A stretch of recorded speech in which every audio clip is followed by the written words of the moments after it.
If we have no questions, how about a voter who has no valid form of ID? So scenario 3, a voter who has no valid form of ID. And let's pick on Abe Lincoln. So Abe Lincoln comes to the polling place, and he comes in and he sees Sandra at, Sandra, where do you work at? The church in Fleur Drive. Fleur Drive. Can't think of the name. Fuller Road, you mean? Yeah. Valley Evangelical Church. Yeah. So Sandra goes, so Abe Lincoln walks into Valley Evangelical Church, and we say, hi, I'm Abe Lincoln, I wish to vote. So we look up L for Lincoln, and there he is, and we notice Abraham is there. If he says Abe Lincoln, is that okay? Sure it is. So we have Abe Lincoln verify his address, 1600 Pennsylvania Avenue. Okay, that matches our record, correct? Or 1800 Pennsylvania, whatever it is. So that matches our record, right? So we're 2 for 2. Okay? So then we say, Mr. Lincoln, do you wish to vote the Republican ballot today? I sure do. Mr. Lincoln, you had a chance to have a form of ID on you? Shoot, I left it at home. I just ran out real quick. I wanted to vote, and I wanted to get back and finish my book I was reading. No problem, Mr. Lincoln. We have a solution for you here. We're going to have you sign this 2018 Oath of Identification form. Okay, it's this form right here, this packet right here. We're going to have Mr. Lincoln print his name right here, give us his address, and sign his name. Once Abe Lincoln does that, Abe Lincoln still has to sign the book, right?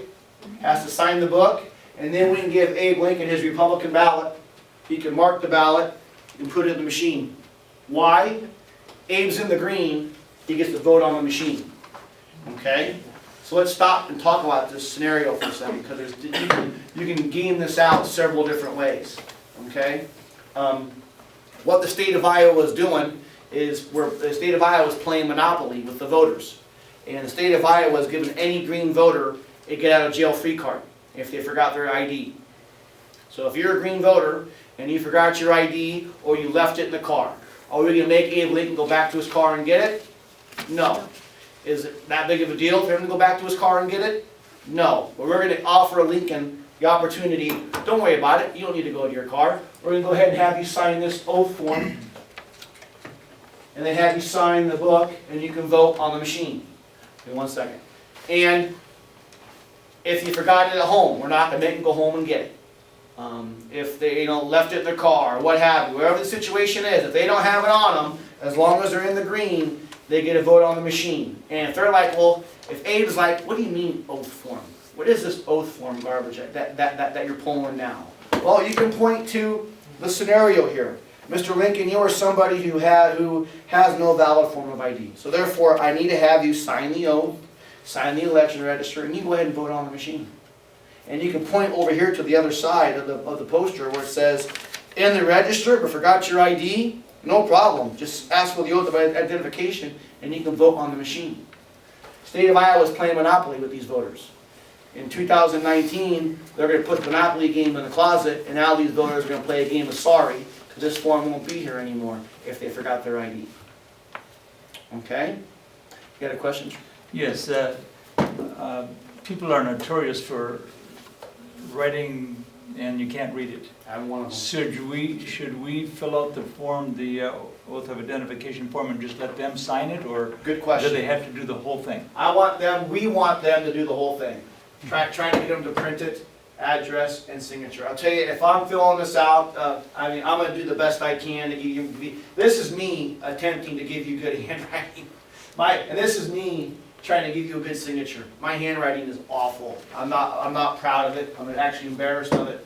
But we'll have the voter fill this out themselves. Okay, that has to bring up the question then, and I know that this is going to happen. I've seen it before in other situations that they're going to fill that out and you're not going to be able to read it. What do you do then? That's okay. We want them to sign this. We also want the voter to sign the book, because they're probably not going to be able to understand this either. And have them get their vote, get their ballot, mark the ballot, and put it in the machine. Yes? Steve, is this a red flag? Would you have the precinct captain come over and assist, or should this something the poll worker would be able to do? That's a good question. Is this something the precinct captain has to do? No. No. I'm going to teach the poll workers how to do this too.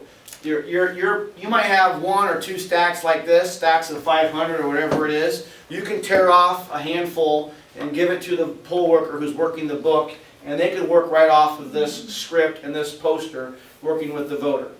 Now, as a precinct captain, if you're sitting over there and you notice that Steve's having a little bit of difficulty working with Ken, trying to figure out what's going on, then you guys might need to step over and say, can I help you out? And you may need to take the voter and walk him over to the poster and say, well, Mr. Lincoln, this is you right here. You have no valid ID, but you are in the green, so I just need you to sign this oath, sign this register, and vote on the machine. Okay? Same with husband and wife. Same with if a husband and wife come in. And we saw this happen actually in the Altoona special election in April. A husband and wife came in. And I sat back and was watching my poll workers figure it out. And so they came in and both husband and wife were greeted. They both asked for their name. They both verified their address verbally. They didn't have to ask for a party because it wasn't a party-affiliated election. So at that point, our workers asked for their ID. The husband had the ID, which was perfect. He was able to then sign the book, get his ballot, and vote, right? But his wife forgot hers at home. So right away, the first thing that came to my poll worker's mind was, no problem, we can just do, the husband could be an attester for it.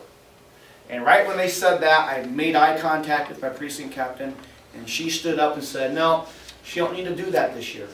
Because she's in the green, she can vote on the machine. So all the spouse would need to do then is just simply fill out the identification form.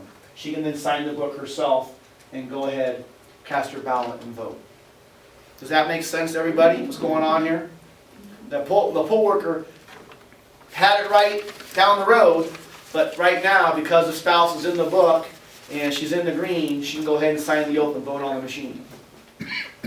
Now, what if somebody, well, this gets to my next scenario. Any questions with that? People are going to forget. Did anybody forget their ID on election day? Yes. Did you use the oath form on election day, any of you? Yes. What we'll do with these completed oath forms as they're coming in throughout the day, if we have a stack of 5, 10, 15, 20, whatever, we're going to keep a running stack behind us at our table behind us.